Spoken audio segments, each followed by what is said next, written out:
Well, look at Temple. You and I have similar necklaces on today. Similar. Let me see yours. Hold it up again. Oh, yeah. That's Similar. pretty. Mm-hmm. This is my tie-dye debut. I usually try to I dress see like an that. adult, but there was just no time today.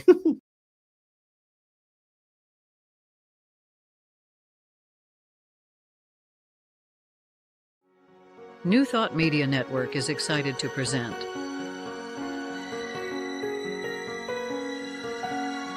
Divine Science Everywhere, Fridays at 2 p.m. Mountain Time and 4 p.m. Eastern.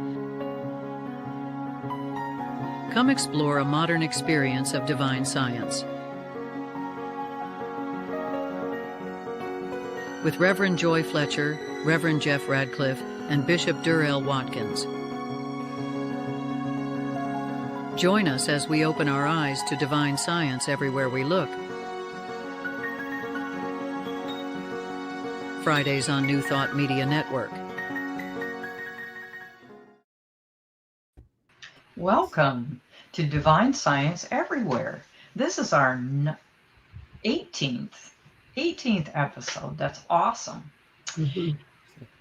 And Divine Science Everywhere is featured here on New Thought Media Network. And Divine Science Everywhere features divine science ministers and New Thought guests as we discuss not only the principles of divine science, but the practical appliance. And with me today, well, I'm Reverend Joy Fletcher, and one of the ways I serve in my ministry is through hospice as a bereavement coordinator.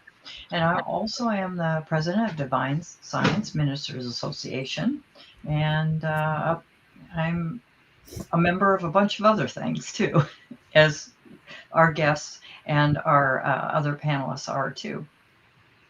With me is Reverend Jeff Radcliffe of Giatti Ministries and a board member for Divine Science Ministers Association and DSFI and INTA, and a co-host of Fireside Chat, also on this network.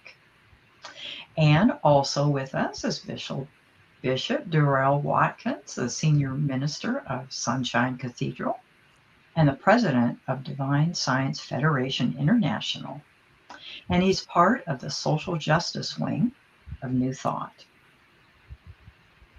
So we'd like to begin our hour with a centering moment. So first, Ernst Holmes is said to us, life is not something to be endured, it's something to be lived with enthusiasm, joy, and divine purpose. So let's begin this time together by taking a deep, gentle breath and allowing the gift of this moment to fill every part of our being. As you inhale, consciously feel the divine presence filling every cell, every fiber, every tissue, every part of your being, enlivening you and energizing you. And as you exhale, release anything that may keep you from being fully present here.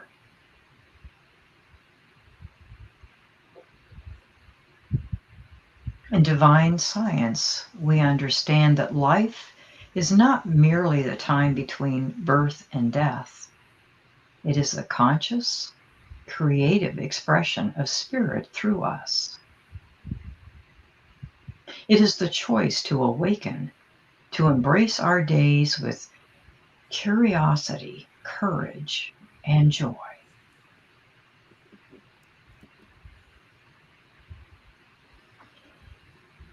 Our guest, Reverend Dr. Temple Hayes, reminds us that the secret of life is not whether we live or die, but the determination to not die while we are living. Amen. In other words, we are called to release the habit of getting through life and instead choose to live it. eyes open, heart open, soul awake. So, how often do we postpone living, waiting for the perfect moment, the perfect health, the perfect bank balance, or the perfect relationship before we give ourselves permission to be fully alive? And yet, Spirit whispers, now is the time. We are now living in eternity. So let us live now as if there were no end and be fully present, enjoying every precious moment, even the things that seem to challenge us. They are only a beckoning for us to more fully express who and what we are. Eternity is not a distant future. It is right here, right now. The infinite is here, and we are its expression. And as we remember this, our perception shifts. The ordinary becomes extra special. Smallest acts, a kind word, a shared smile, a quiet prayer are all holy done.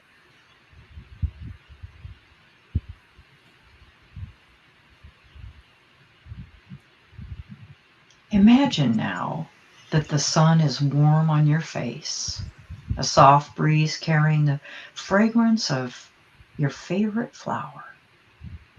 You feel rooted to the earth, yet open to the sky. Feel the vastness of life, eternal, unbroken, flowing through you.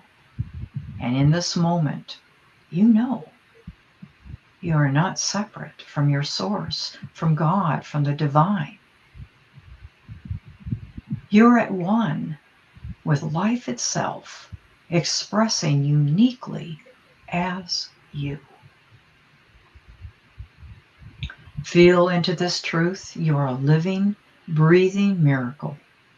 You are here on purpose and for a purpose. Now, for a moment, imagine one area of your life where you've been holding back, waiting for someday. Right now, in this sacred space, see yourself taking one small, courageous step forward. Notice how your energy shifts when you choose to participate fully in your own life.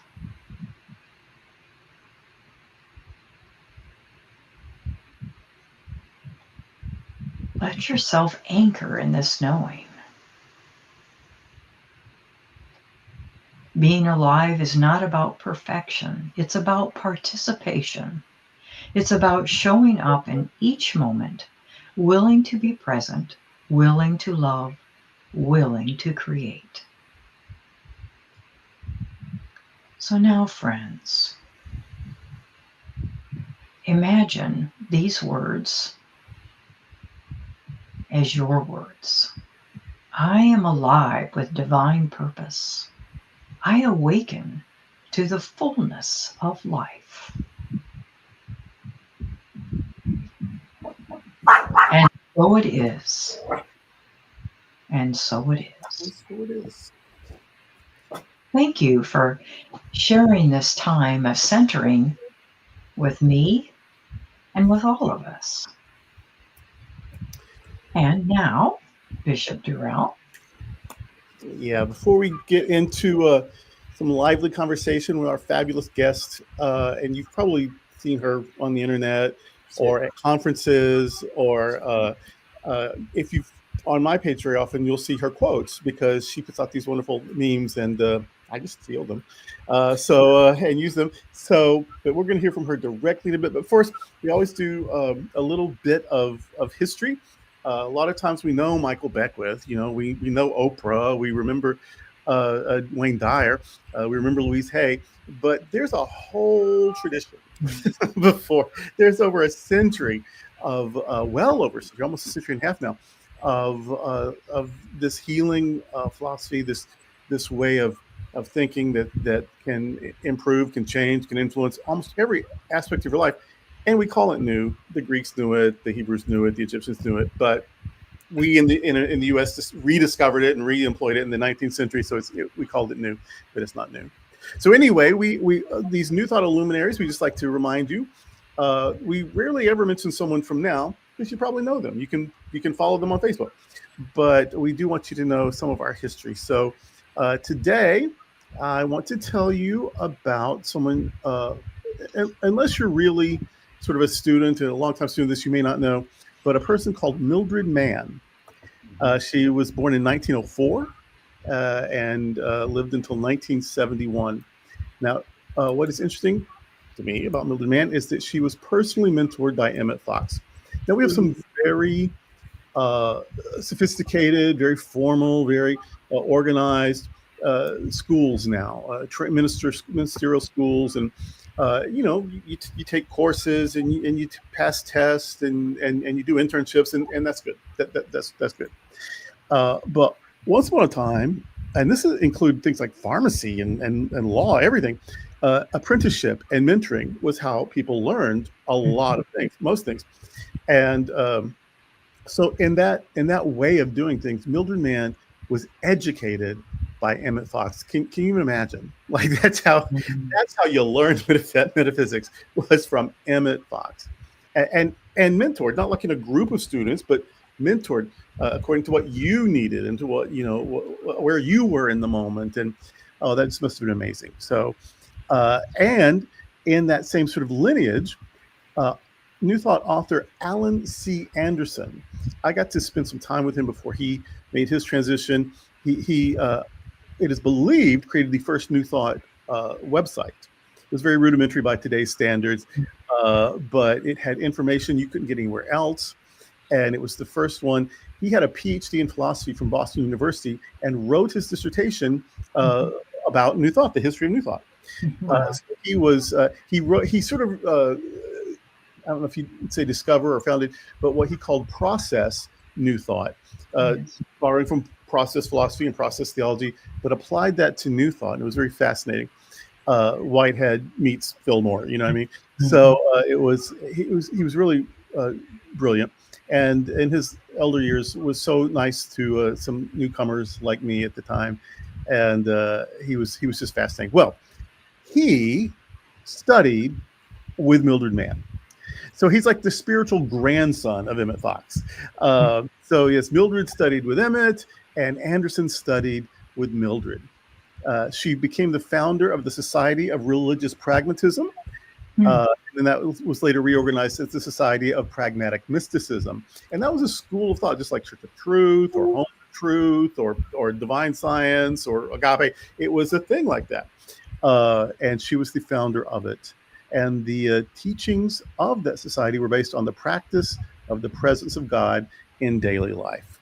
So that's something about her. If you didn't know about her, look her up. There's more about her on the internet, of course, but I think she's fascinating, and I'm glad to be able to share her with you today. Bishop Terrell, if I can interject just a moment, Mildred Mann wrote a fantastic teaching, a metaphysical and symbolical interpretation of the Bible, 36 volumes. Can you imagine? Wow. 36 volumes. The woman knew her stuff. Yeah, she was amazing. Another person I want you to know about is Harvey S. Hardman. He was born in 1878. He made his transition in the year of my birth, 1966. I'm not to blame for that. He just happened to be that way. And he was the founder of the Mental Science Institute and School of Philosophy. Of course, long gone. But he was also one of the lead ministers of the First Church of Divine Science in Denver. After Melinda Kramer, in 1906, past in San Francisco, Denver sort of became the Salt Lake City, the Mecca, the Vatican of divine science.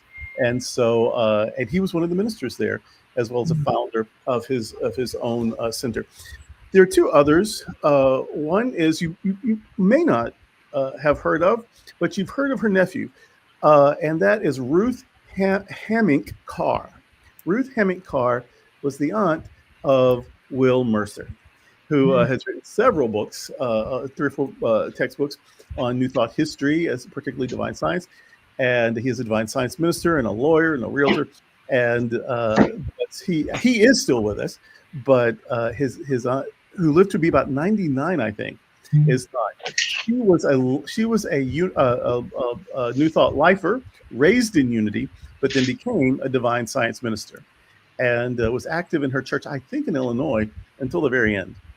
And then finally, and this is another one who is with us, but I'm bringing her up for a particular reason, and that is the Reverend Kathy Beasley, a fellow Floridian. But what is interesting about her is that she got ordained in Metropolitan Community Churches and had an MCC ministry.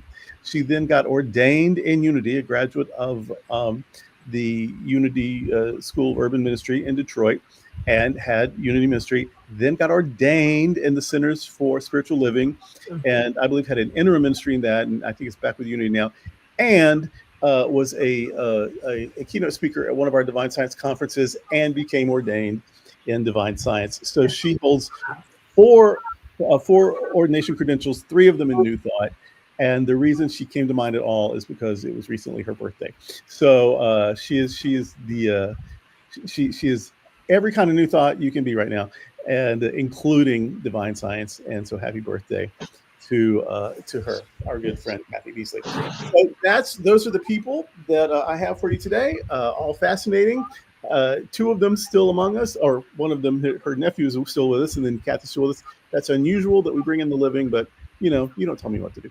So we just do however it happens.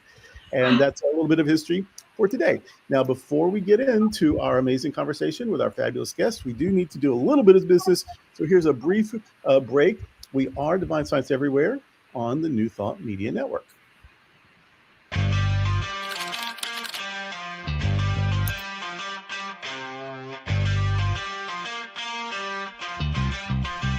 New Thought Media Network.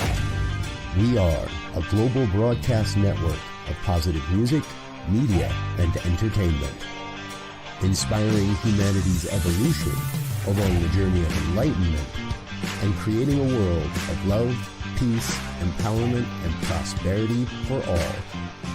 New Thought Media Network. Positively inspiring.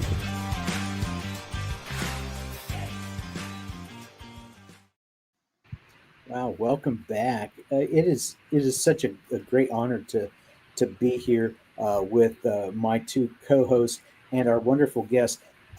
And just to piggyback real quick on something that Bishop Terrell said just a little bit ago, talking about Reverend Dr. Harvey Hardman, the anniversary of his passing, his transition, is going to be next week, and he will have been gone since August 23rd. So that's coming up. So I don't know if that played into anything, why you picked him or not, but I thought that was kind of an interesting coincidence. A lot of these people come from Sunshine Cathedral's calendar of saints and spiritual heroes, and usually they're on the calendar because of the date of their transition. So he popped up on my calendar, but so yeah, sort of subconsciously, that is exactly why. Okay. I am so excited. Temple Hayes is a difference maker. She's a global spiritual leader. She's a podcast radio host. She's authored 6 books. She's a shamanic energy healer. She's a sought after keynote speaker, and she's spoken to hundreds of thousands of people all over the world. She's the founder of the First Unity Spiritual Campus in St. Petersburg, Florida. She's a passionate advocate of love and compassion and global consciousness. Reverend Hayes is known for her empowering messages that blend ancient wisdom with contemporary insights. Now, check this out, folks. She has been on Lifetime TV, All right. She is a TV star. She has been featured on magazines, not only in the articles in the magazines, but on the cover of those magazines. She's spoken at Carnegie Hall twice, and she's been featured in a film with Deepak Chopra, and she's currently developing her own show. But she says that she feels her greatest accomplishment is that she survived herself. And based on her life experiences, she uses her foundation, Global Peace Workers International, to support the homeless, animal activism. I'm not saying that right, am I? Children and the elderly. And she has an online university, the Institute for Leadership and Lifelong Learning International, which offers education to people all over the world based on the foundation of universal principles. And Reverend Temple believes her best work hasn't happened yet. Now, Reverend Temple, one thing not mentioned in your bio is your work in New Thought. You're an ordained Science of Mind minister and an ordained Unity minister, and not to mention being on the leadership team of the Association for Global New Thought. So my question to you is, how did you find New Thought in the first place? I'm one of those that I feel in consciousness that New Thought finds us. I was surviving early years in the Carolinas as a gay girl whose family had turned on her.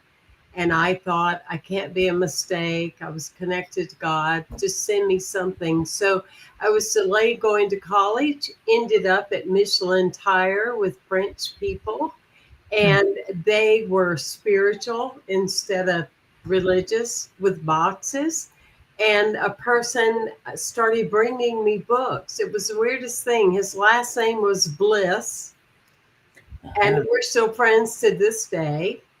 But he brought me books and said, why don't you read As a Man Thinketh? Why don't you read some of these books? And he said, by the way, my wife and I go to this place called Unity, and we'd like you to come with us. And the rest is history. I remember telling the minister, because I started going to everything, probably like all of you, every time the door opened, I was there and I was early. And she asked me to dinner, and I said, I don't know. I don't know if you're going to relate to me or not. This is hard for me to say out loud, but I'm gay. And she just kept talking about what I wanted for dinner. I said, well, didn't you hear me? She said, that's not a thing in Unity. We don't care about that. And, I think that is the first biggest breath, aside from the birth breath, that I had ever had in my life. Nobody had ever said that feeling, that emotion. And so I really have made it my intention of my life's work to incorporate that very principle, that we are loves and we matter no matter who we are or how we identify at a given time. And then you moved into the Science of Mind as well. Mm-hmm. I was in Unity 18, 19 for many years. And I attempted to get into ministerial school. Back then it was a little more complex, those were the days. You'd move there and everything. And I didn't feel like I had any emotional support. So a good friend of mine knew, and I used to go to my mother and I would say, if I don't get to be a minister, I'm going to just die.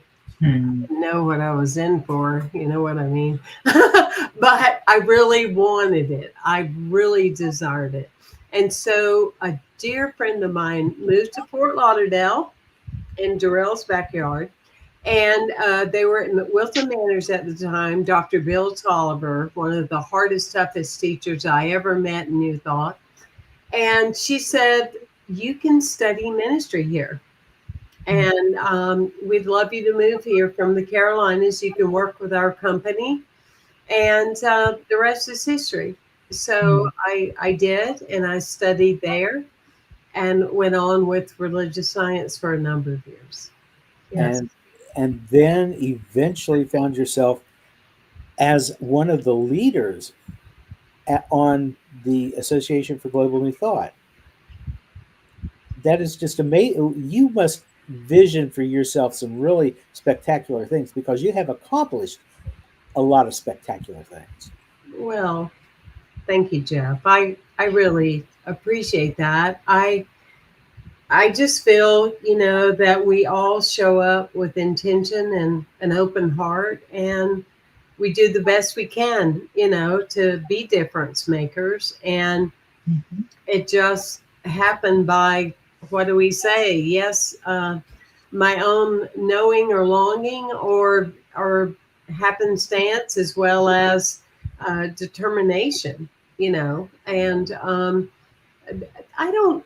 I look back now, and I think one of the reasons that some of us, I can only speak for me, but why we have worked so hard, especially if we were different sexually, or if we were tagged weird or different, was to prove ourselves in this world, you Mm. know. So, and as a female minister, as a gay minister, as all that, I don't know. I feel that I'm very grateful. I don't ever take for granted, the things I've been fortunate to be a part of. But like all of you, I don't necessarily see it as a stopping place or a trophy. I think it's just an urging of, let's keep going, and goodness knows we keep having more new things to face, in this life. And I know if I had lived anywhere, I live in New Orleans, but if I had lived anywhere near Fort Lauderdale, I would have been over there with Durrell drinking water with him at the alligator, whatever that crazy place is. Oh, right. Yeah. Alligator Alcatraz. I was there a couple weeks ago. Alcatraz, Yeah. yes, yes. So anyway, thank you for that. I hear you, and I'm honored. I really am honored to be here. I was so tickled to be invited. I feel that from our hearts, anytime we have an opportunity to say, I survived myself, I was exposed to some teachings that gave me some insight that helped me, you know, live, really live, because that wasn't the way my life started out. I really did not feel I belonged. I felt like I was ahead of my time. I pretty much almost drank myself to death between the ages of 14 and 29. And that being said, I still think I'm the one that gave them the idea of off-terrain vehicles, because I don't know why they don't give me credit, but I mean, I drove cars where they're not supposed to go. I had accidents, and I can joke about it because I have forgiven myself. Mm. On the other hand, I'm grateful that I never permanently damaged myself or anyone else. But that being said, um, when you have these kind of windows experiences in your life, you know that these teachings work. It's not like you're just quoting people and reading a book and all that. You're proving, like the divine science way, you're proving the science, which means life proving itself. It's the scientific methodology in which we transform.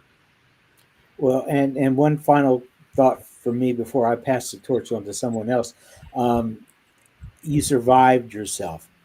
And I thought about that, and I pondered it, because I wanted to apply that to what is going on with me right now, Mhm. in my life. And yeah, as I look at life, my first 63 years on the planet, I did some really crazy shit stuff. Mhm. And I survived that. And there were instances where there was no really good way to explain how I survived it, other than the fact that somewhere along the line there was divine order going on that behind the scenes I didn't know about, and I find myself surviving myself today. So thank Mhm. you for that, because it inspired me to take a deeper look at where I've come from and where I'm headed. So thank you. Oh, Thank you, Reverend Jeff. That's beautiful. I feel that. Thank you. I want to know more about your institute. I have only recently found out about it, and education is something that is one of my passions. And we try to make it very accessible at the Samaritan Institute, which is a divine science ministry school out of the Sunshine Cathedral. And one of the ways that we try to make it accessible is that we accept your learning wherever you got it from. So people who are licensed Unity teachers, they're well on their way. People who are religious science practitioners, people who have been in other schools, University of Metaphysics, College of Divine Metaphysics, whatever. We take all of that, agape. And now I know about yours, and so we will of course be taking, people who've taken your courses. We'll honor it. There's no transfer fee. Just you clearly know a thing. We want to honor that. So. So now that people know that that your courses are good at your school and at least one other, tell us about it. Tell us about this institute so that people know about it. I went on the site and I see that you've got various super affordable courses and various teachers, and of course you're among them. So, but tell us about this great thing, because this seems like something people ought to know about and get involved with. Well, thank you very much. And I'd love to, when things settle, we're into the season of the fall, I'd love to have a private conversation with you about that. That being said, where we are today, and I think that, people really want to celebrate where we are today. Just like when people that are of a different kind of LGBTQIA, they go, people aren't accepting. It's like, honey, you should have been around 40 years ago. They would kill you behind the door. So New Thought, as much as we can be here and we can be someone like of consciousness, like Bishop Durrell, and say, we'll accept you from wherever you're from. That was not the case. It was not I'd like to tell you it was, but I always tell people, don't ask me if you don't want to get me going, because I'm not going to make everything puffy and fluffy. New Thought wasn't inclusive, really. When because we talk about the path and following your path and following your intuition and following God's guidance until you do. So it's like, with Unity, it's like they didn't have a path that worked for me, so religious science. And then when I left religious science and I went to Unity, they went, what did you do that for? Why did you leave that one? Why did you do that? And it's like, and I used to go around the country, and that's why I say this so boldly. I don't mean it egotistically. I mean it that it upsets me deeply. We have almost 8 billion people on the planet. We have teachings that can transform the world. And we don't need to get caught up in boxes of, how to do it, and that one doesn't. And it's like, oh, please, Louise. So anyway, that being said, I was part of AG&T for that reason, because it was so nice to just be in a teaching that wanted to do social activism or wanted to bring in peace ideas, etc. That being said, back to your original question, I had people coming up to me saying, I'm a Unity minister, but there's not a Unity where I moved to, and I'm religious science. And I was being asked a lot of things. And I thought, well, maybe I need to just put something online, because I can't keep repeating myself, and have other teachers come in. So that's how it started. And it opened in 2019, and then we had COVID. And then with COVID, then things changed a lot, to the point that I wasn't really convinced as a visionary that many people were interested in being a minister at this particular time, or pioneering a work at this time. So now I am rebuilding ILI. I mean, it's usable now. And I thank you for asking. There's all kind of courses on there that anyone can go to and explore. And that being said, I want to help a lot of the ministries that are out in the field. You know, so I'm working on a program now with someone at Divine Science in Denver, Reverend Christina Jones. I adore her life. And I'm going to teach about the spiritual tools ministers at the locker room and offer tools and skills to really grow your community. Because what I have found, being through life as I have and the age that I am, still young, but aged, those teachers that you were talking about when we started the program, Darrell, those teachers of Raymond Charles Barker, Emmett Fox, Eric Butterworth, Stuart Grayson, so many, Tom Costa. I mean, they did not tiptoe around. You know what I'm saying? They were tough. And because of that, their students grew, and you had to, you know, you didn't walk into a class and tell them, I don't have the money. You know what they would say? Come back, honey, when you do. You know, so they were tough. But because of that, they were like coaches, and the students then grew to that consciousness. And so, that being said, there's a lot of tools that aren't taught today that I want to be part of. Who knows? I mean, I would like to say, well, I know I have a lot to offer, and we'll see who's interested. But I'd love to have a private conversation with you and talk about collaboration and those kind of things. Excellent. I like that. It sounds exciting. I really appreciate, Bishop, what you were saying about Samaritan accepting where people are. And I really think it's important to value life experience, not just academics. It's life experience. What did you learn, and how did your consciousness expand, and so forth. So it's really important. So, Temple, you created the Global Peace Workers International. So can you tell us how this mission came to life and why Kenya became a focus?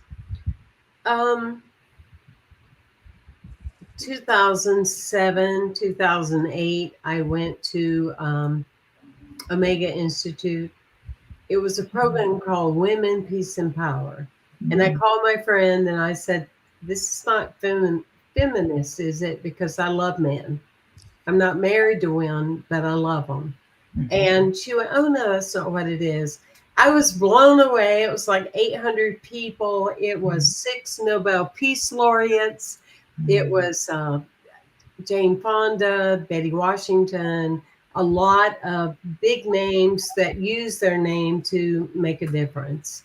And myself and my wife, we went to the whole weekend, and we're driving away, and I just started having this. I've never had a moment like this before, but it was just like this aha moment. I mean, deep and intense. And I said, please pull the car over. And she said, what is it? And I said, well, you know, just like in New Thought, like Ernest Holmes, when he said, if you look at every practice, let's focus on what they have in common, right? Let's start there. And I know we all still long for that, or we are practicing that. But I said, just like that, if you look at all the problems of the world, it's the absence of the respect of life. And it was just like this opening for me. And so I went on a trailblazing effort, still do, of life rights, of everybody deserves the sacredness of life.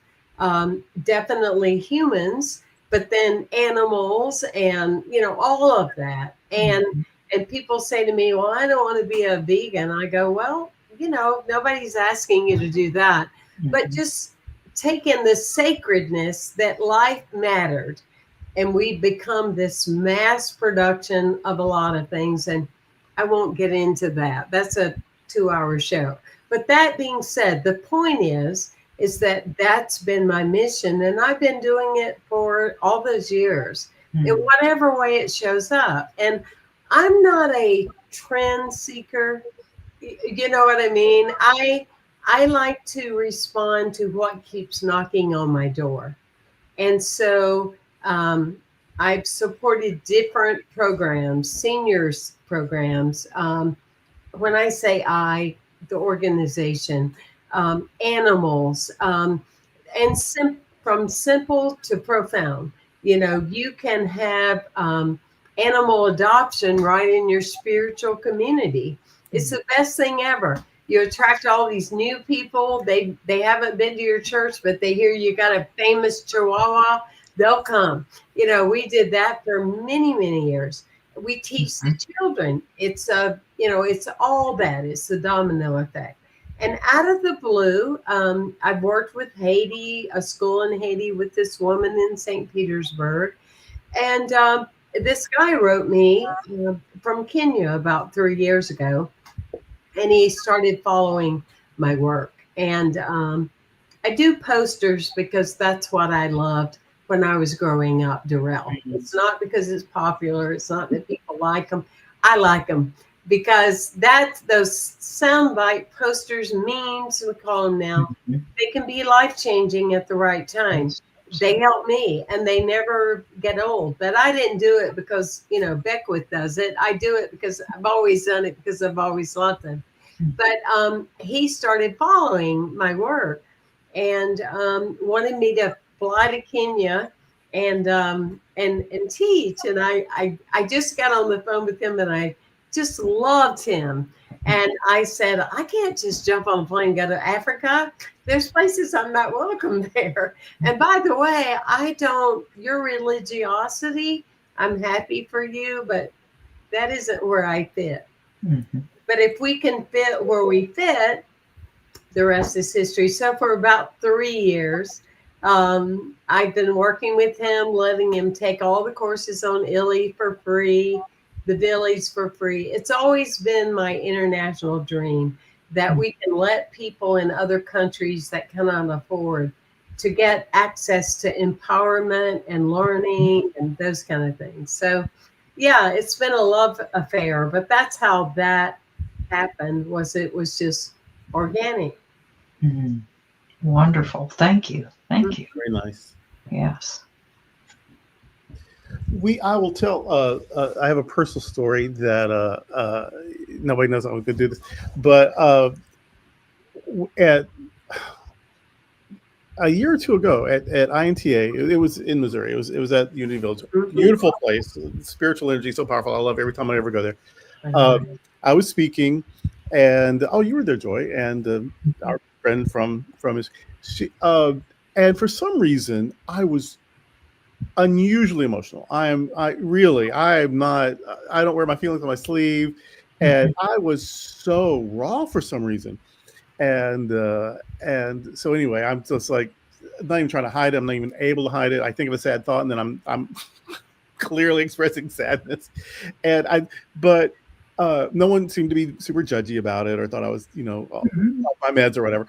But Reverend Temple Hayes in particular made a point of just being supportive and kind and like no judgment, no shame, not even a bunch of gross sappy sympathy, just presence and acceptance and love. And it was really, really powerful. She gave a wonderful talk, of course, but which I enjoyed. But she made a point of just being in my space and just sharing a moment of love.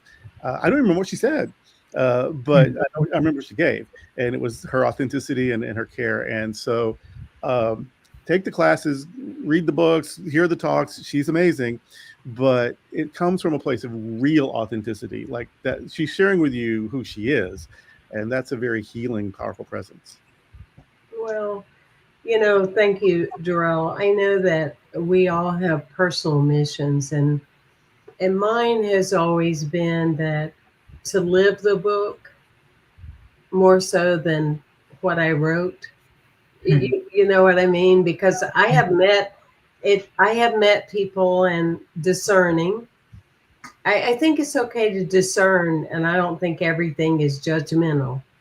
I mean, I think there's certain facts, and I've met famous authors about the homeless, and they wouldn't stop to say hi to the waiter. You understand what I'm saying? Yes. And so it's not to make them wrong, it's to observe, integrate, Mhm. and accentuate. So for me, it's like I want to remember that when I walk into a forum like at Unity Village, and you and I had heard about you, and yet I had never met you, so I didn't know if you were emotional or not. I just really appreciated somebody that was actually feeling in the moment, that wasn't sticking to their script, you know.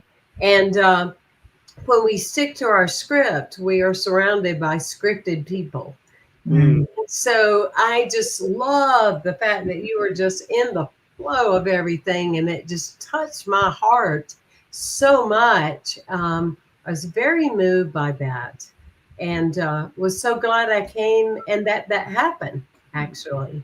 But it's a real mission. It doesn't mean it's always easy. Mhm. But if I'm walking down the road and I'm seeing somebody that has the absence of life, and that's what I teach, I feel like there's something I'm supposed to do. It doesn't have to be big, but it can be something. Yeah. We So, used to say, I'm big old hillbilly, and we used to say in Arkansas, your talk talks and your walk talks, but your walk talks louder than your talk talks. And your walk is very loud. This is, we got a few more minutes to wrap things up. We can have another good, 12 minutes or so. But first, like we have to do, we need to take this one little break, and then we'll get back with more fascinating conversation with our guest. This is Divine Science Everywhere on New Thought Media Network. Please help us say thank you to our organizational sponsors, including the Hefferland Foundation, Affiliated New Thought Network, International New Thought Alliance, Science of Mind Archives and Library Foundation, Center for Spiritual Living Denver, Center for Spiritual Living Midtown, New Thought Philadelphia, Planned Happiness Institute, Summit Center for Spiritual Living, One Heart Retreats, Center for Spiritual Living on the Lake, Unity Kitchener, Unity Spiritual Center Ottawa, Om Center for Spiritual Living, Satya Center, Begin Within Ministries, Center for Spiritual Living North Jersey, Unity of Savannah, and the Center for Spiritual Living Seattle, as well as all of our individual donors. Thank you for being part of the New Thought Media Network. Please like, share, and subscribe. New Thought Media Network, positively inspiring.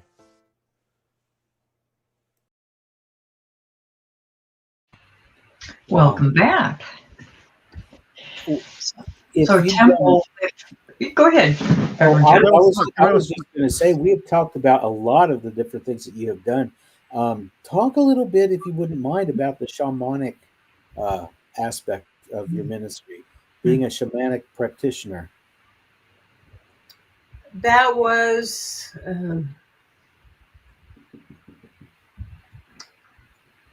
the largest moment of my life, aside from in Unity when she said being gay doesn't matter. I was 38. I had always climbed that ladder. I was the overachiever. Like I said, I think psychologically to show my worth, I belong here, that kind of thing.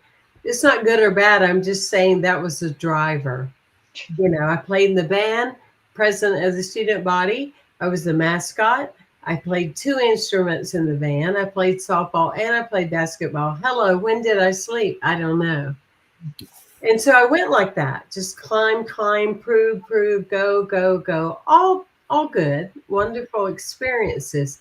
But when I was 38, I started feeling like I was losing the pep in my step. And I knew it wasn't Mercury in my system. I knew it was something energetic as a soul. And I kept calling forth, what do I need? I went to see a woman. She contacted me. Her husband had dropped dead. He was 40. And she was in shock. And I go to visit her thinking I'm going to be there for her. Mhm. And I go in and she's lit up like a light bulb and just so full of energy. And I said, I know it's been a couple of weeks. I said, but I knew her well enough that I could talk to her like this. I said, most people I see that have experienced great loss, they're gray. Mhm. You're not gray. You're like lit up. You're like going on camera. And she said, well, a shaman came and did work on me and opened up my heart and did some healing work and brought back parts of myself that I had lost growing through the years. And she said, I've been able to cope. Well, in that moment, Jeff, I knew in that moment that I had changed because the me the day before, I would have got that number, called that person, made the appointment, worked myself in, paid extra to see the person just to get fixed, Mhm. And I just went back to this innate self. And I went, well, isn't that interesting? So I said, well, is there anything I can do? And she said, the book Soul Retrieval. I went to Sandra Ingerman, who is now a friend. But I went, read the book, but I didn't read it right away. One day I picked it up months down the road and I never put it down. And I went, I wonder if this is mine to do. So I had a summer program called The Foundation of Great People. And every week we would acknowledge somebody making a difference. And I was out one weekend. It was this weekend of August, which I thought that's why you were having me, because my birthday is Sunday. And that's, I'm just kidding. I'm not, it is my birthday, but I'm just kidding. But that being said, so I was out of town and I asked the people that handled it for me, I said, how did it go?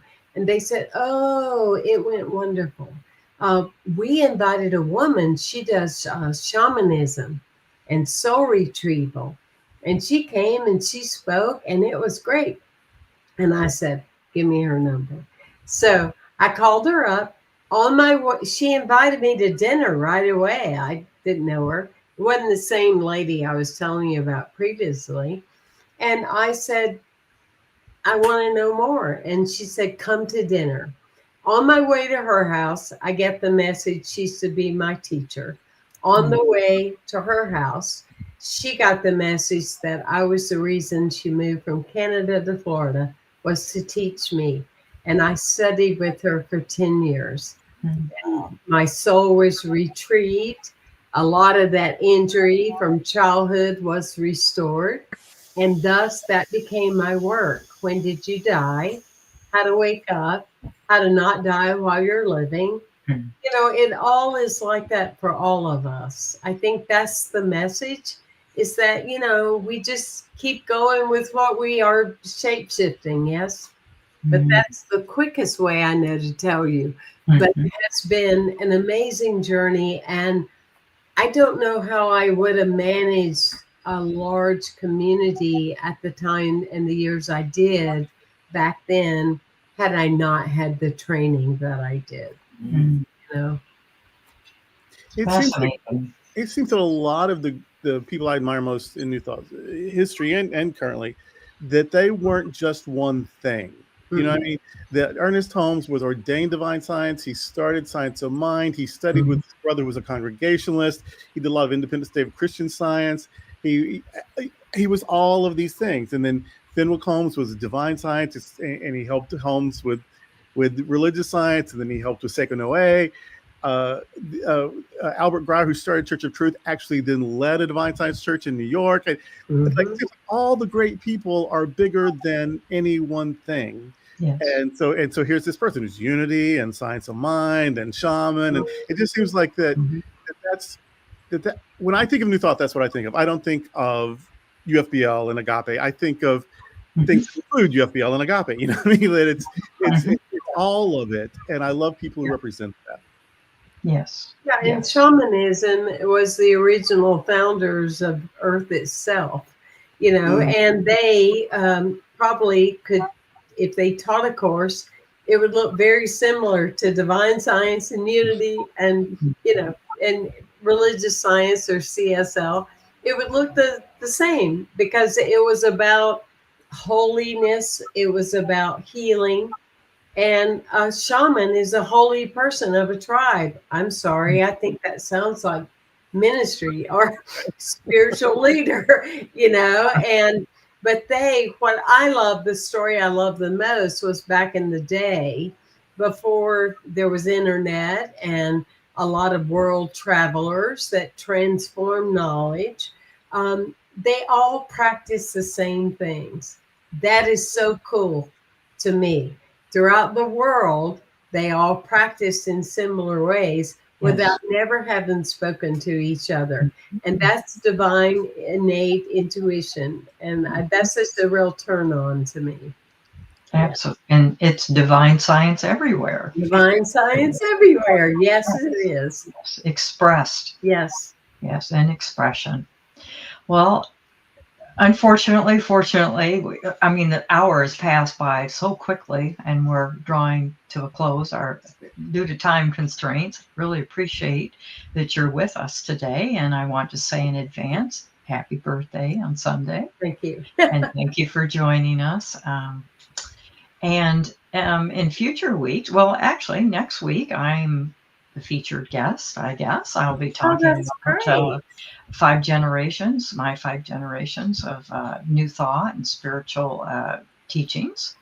And on September 5th, Dr. Jerry Troyer, Reverend Dr. Jerry Troyer, who is president of Anton, will be with us. And then September 12th, Reverend Charlene Manuel from Unity Worldwide and Parliament of World Religions. So we have some exciting things to bring everyone. And please do come back and like and share. And every once in a while, too, we're going to dive into some of our divine science books and teachings. And we're just going to continue to have a lot of fun. What's going on? So thank you, everyone. And until next time, this is Divine Science Everywhere.